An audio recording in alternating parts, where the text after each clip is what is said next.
কটা বাজে আমার ঠিক খেয়াল নেই। মেসবাড়িতে ঘুমিয়েছিলাম। হঠাৎ যেন আমার মনে হলো আমার কানের সামনে কেউ যেন কথা বলছে। সমরেশবাবু, আপনার সাথে আমার একটু কথা আছে। আপনি তাড়াতাড়ি উঠে পড়ুন, তাড়াতাড়ি উঠে পড়ুন, চলে যান, আপনি চলে যান এখান থেকে, নয়তো বড় বিপদ। আমি ভয় পেয়ে ধরফর করে উঠে বসলাম, কিন্তু কোথায় কে? ঘরে তো কেউ নেই। তাহলে কে কথা বলছিল? বাইরে তখন তুমুল ঝড় বৃষ্টি। জানলার বাইরে গাছগুলোও ঝড়ে একবার এপাশ একবার ওপাশ দুলছে। বৃষ্টির ঝাপটা ঘরের মেঝেতে পড়ে ঘরের মেঝেটাকে পুরো ভিজিয়ে দিচ্ছে। হঠাৎ কাছে পিঠে কোথাও যেন বাজ পড়ল। সেই বিদ্যুতের আলোয় হঠাৎ আমার মনে হলো ঘরের এক কোণে কেউ যেন বসে আছে।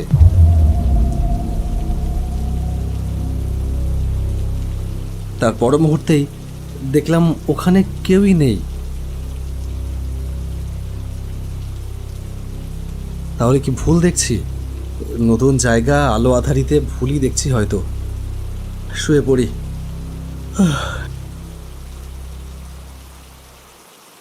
ঘড়ির দিকে তাকিয়ে দেখলাম 1টা বাজে।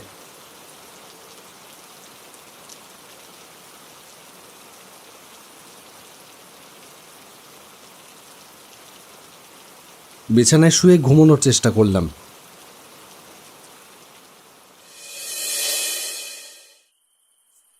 পরদিন সন্ধেবেলায় সারাদিনের কাজ সেরে একটু ঘুরতে বেরিয়েছিলাম।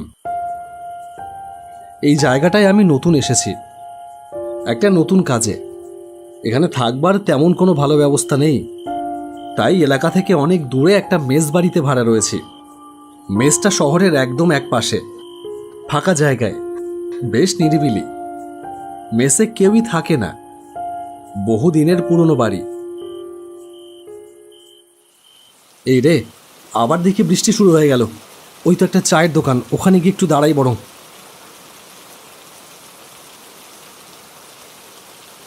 এই রে, আবার বৃষ্টি শুরু হয়ে গেল। হ্যাঁ, এই ঝড় বৃষ্টি হচ্ছে বলেই কদিন আবহাওয়াটা একটু ঠান্ডা, নয়তো যা গরম পড়ছিল। আচ্ছা, 1 কাপ চা দিন। দিচ্ছি, বসুন।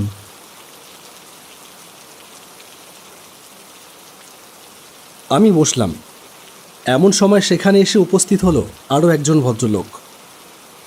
দাদা, 1 কাপ চা দিন। দিচ্ছি, বসুন।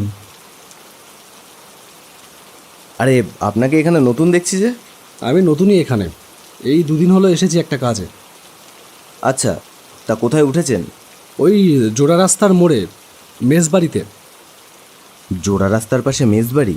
মানে ওই কবরের পাশে? হ্যাঁ, বেশ এলাকাটা শান্ত, আমার পক্ষে বেশ ভালোই হয়েছে। আমার আবার লোকজন একদম ভালো লাগে না। আপনি কি পাগল? আপনি ওখানে উঠেছেন? তা কদিন রয়েছেন ওখানে? এই 1 দিন হলো সবে। কেন?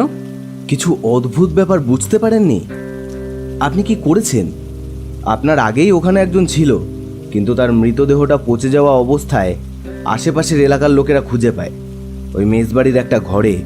কিভাবে মৃত্যু হয়েছে, কি হয়েছে, তা এখনো কেউ জানতে পারেনি। হ্যাঁ, আমি শুনেছি, কিন্তু ওর সাথে আমার থাকা আর না থাকার কি সম্পর্ক? উনি হয়তো কোনোভাবে এমনিই মারা গেছেন, যেহেতু এলাকাটা নিরিবিলি, তাই মানুষ টের পায়নি। আপনি যা ভালো বোঝেন তাই করেন, তবে আমি বারবার বলছি ওই জায়গাটা কিন্তু ভালো না, ওখানে থাকবেন না। বৃষ্টি কমে গেছে, তাই দেরি না করে উঠে পড়লাম।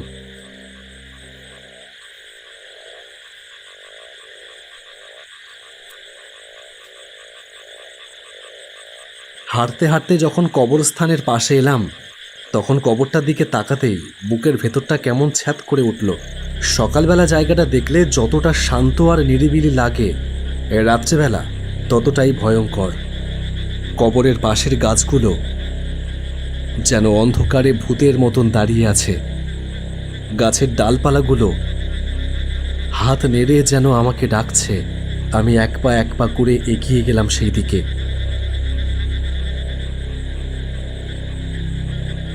হঠাৎ আমার সামনে একটা কালো বিড়াল চলে এলো এবং সে বিভৎসভাবে ডেকে উঠল। কি, এই কালো বিড়াল এলো কোথা থেকে? আমি দেখলাম আমি কবরের ভেতর দাঁড়িয়ে আছি। আমি অবাক হলাম, আমি এখানে চলে এলাম কিভাবে? আমার তো কিছুই মনে পড়ছে না। আমি খুবই ভয় পেয়ে গেলাম। সেখান থেকে দৌড়ে চলে এলাম মেসের ভেতরে। ঘরে ঢুকেই একটা বিকট গন্ধ পেলাম, কি বিভৎস পচা গন্ধ। কিন্তু এখানে এইরকম গন্ধ আসবে কোথা থেকে? আমি আস্তে আস্তে এগিয়ে গেলাম রান্নাঘরের দিকে। ওই দিক থেকেই এই গন্ধটা আসছে। রান্নাঘরে গিয়ে আমি যা দেখলাম তাতে ভয়ে আমার শিরদাঁড়া দিয়ে একটা একটা ঠান্ডা স্রোত বয়ে গেল। একটা কালো ছায়ামূর্তি বসে বসে একটা কালো বিড়ালকে ছিঁড়ে ছিঁড়ে খাচ্ছে। এ কি কি দেখছি আমি? আমি নিজের চোখকে যেন বিশ্বাস করাতে পারলাম না। আমাকে দেখেই সেই ছায়ামূর্তিটা আমার দিকে এগিয়ে এলো, আর আমি ভয়ে দৌড়ে পালাতে গিয়ে পড়ে গেলাম। মাথাটা দেওয়ালে সজোরে গিয়ে লাগলো, আর আমি সেখানেই জ্ঞান হারালাম।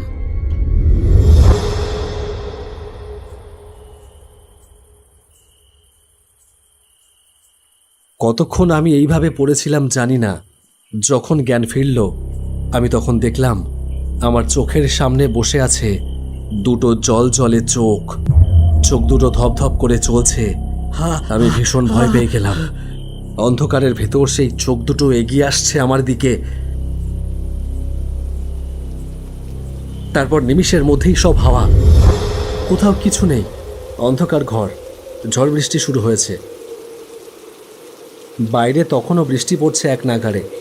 খাটের উপরে বসে আছি অনেকক্ষণ থেকে, বোঝবার চেষ্টা করছি আমি কি দেখলাম।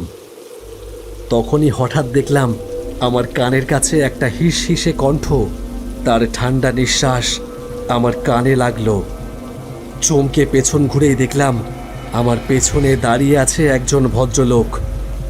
আপনি যা দেখেছেন তাই সবই সত্যি। আপনি কে? আপনি এখানে কি করে এলেন? আমি তো এখানেই থাকি, আমি এখানে অনেক দিন ধরেই আছি।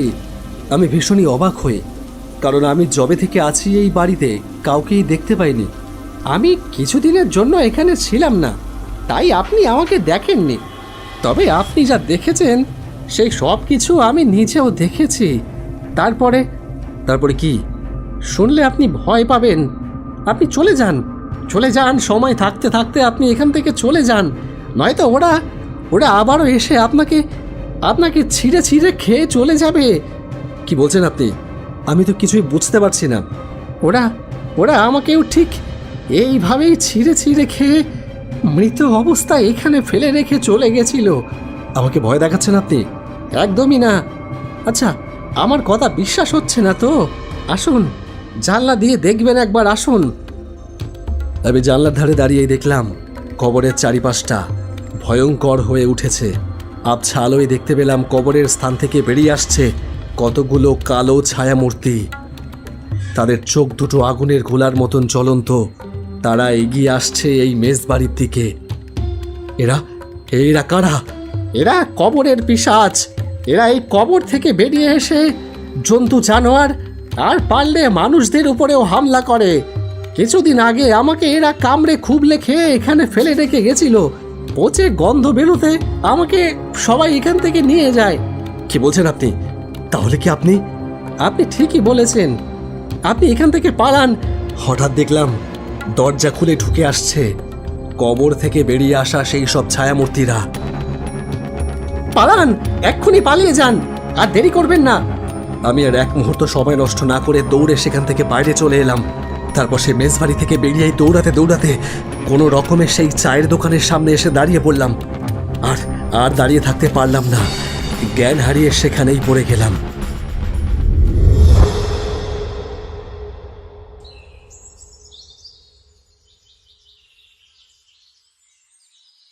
আরে উঠুন, এখানে এভাবে পড়ে আছেন, কিছু হয়েছে?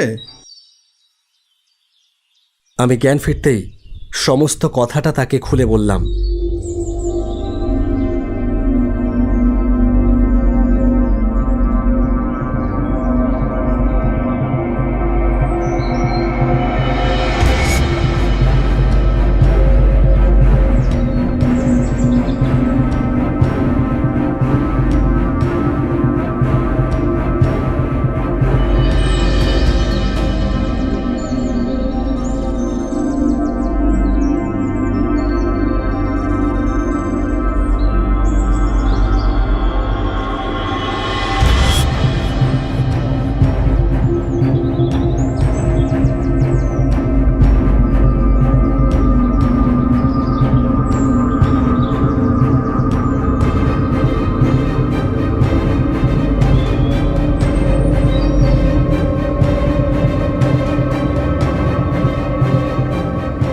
ওই জন্যই তো বলেছিলাম জায়গাটা ভালো নয়।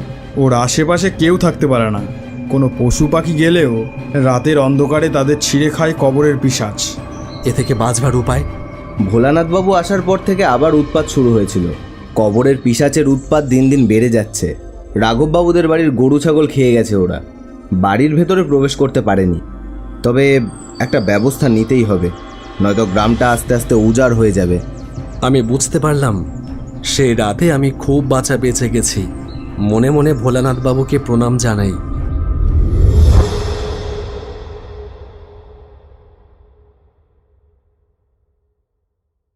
এরপর আমি আর ওই মেসে একদিনও থাকিনি। সেই দিনই কাজ মিটিয়ে সেখান থেকে বেরিয়ে পড়লাম।